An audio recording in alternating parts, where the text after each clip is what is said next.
नकली तोते की कहानी।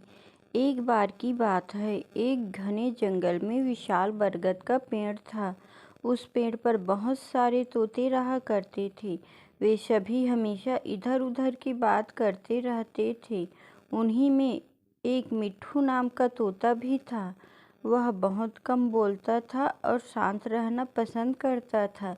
सब उसकी इस आदत का मजाक उड़ाया करते थे, लेकिन वह कभी भी किसी की बात का बुरा नहीं मानता था।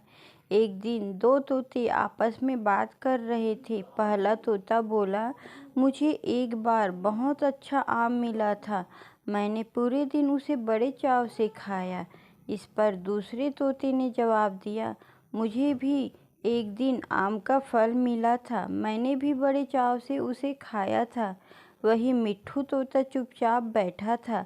तब तोतों के मुखिया ने उसे देखते हुए कहा, अरे हम तोतों का तो काम ही होता है बात करना, तुम क्यों चुप रहते हो? मुखिया ने आगे कहा, तुम तो मुझे असली तोते लगते ही नहीं, तुम नकली तोते हो।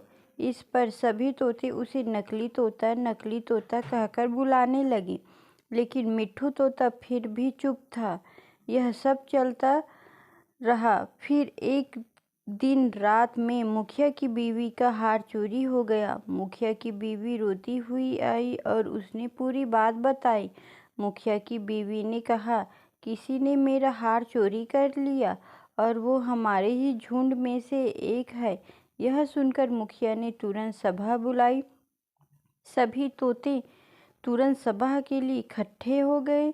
मुखिया ने कहा, मेरी बीवी का हार चोरी हो गया है और मेरी बीवी ने उस चोर को भागते हुए भी देखा है। वह चोर आप लोगों में से ही कोई एक है। यह सुनकर सभी हैरान हो गए। मुखिया ने फिर आगे कहा कि उसने अपने मुंह को कपड़े से ढक कर रखा हुआ था, लेकिन उसकी चोंच बाहर दिख रही थी। उसकी चोंच लाल रंग की थी। अब पूरे झुंड की निगाह मिट्ठू तोते और हीरू नाम के एक तोते पर थी, क्योंकि झुंड में केवल इन्हीं दोनों की चोंच लाल रंग की थी। यह सुनकर सभी मुखिया से चोर का पता लगाने के लिए बोलने लगे, लेकिन मुखिया ने सोचा कि ये दोनों मेरे अपने हैं, मैं कैसे इनसे पूछ सकता हूँ कि तुम चोर हो क्या। इसलिए मुखिया ने एक कौवे से इसका पता लगाने के लिए मदद ली। असली चोर का पता लगाने के लिए कौवे को बुलाया गया। कौवे ने लाल चोंच वाले हीरू और मिट्ठू तोते को सामने बुलाया। कौवे ने दोनों तोते से पूछा कि तुम दोनों चोरी के समय कहाँ थे। इस पर हीरू तोता जोर जोर से बोलने लगा, मैं उस दिन बहुत थक गया था, इसलिए खाना खाकर मैं उस रात जल्दी सोने के लिए चला गया था। वही मिट्ठू तोते ने बहुत धीमी आवाज़ में जवाब दिया। उसने कहा, मैं उस रात सो रहा था। इस बात को सुनकर कौवे ने फिर पूछा, तुम दोनों अपनी बात साबित करने के लिए क्या कर सकते हो? पर हीरू तोता फिर बड़ी तेज आवाज़ में बोला, मैं उस रात सो रहा था, मेरे बारे में सब जानते हैं, ये चोरी मिट्ठू ने ही की होगी, इसलिए वह इतना शांत होकर खड़ा है। मिट्ठू तोता चुपचाप खड़ा हुआ था।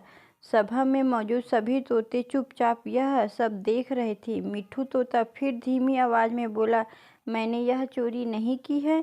इस बात को सुनकर कौवा मुस्कुराकर बोला कि चोर का पता लग गया है। मुखिया के साथ साथ सब लोग हैरानी से कौवे की ओर देखने लगे। कौवे ने बताया कि चोरी हीरू तोते ने की है। इस पर मुखिया ने पूछा, आप यह कैसे कह सकते हैं? कौवे ने मुस्कुराकर कहा, हीरू तोता जोर जोर से बोलकर अपने झूठ को सच साबित करने में लगा था, जबकि मिट्ठू तोता जानता है कि वह सच बोल रहा है, इसलिए वो अपनी बात आराम से कह रहा था।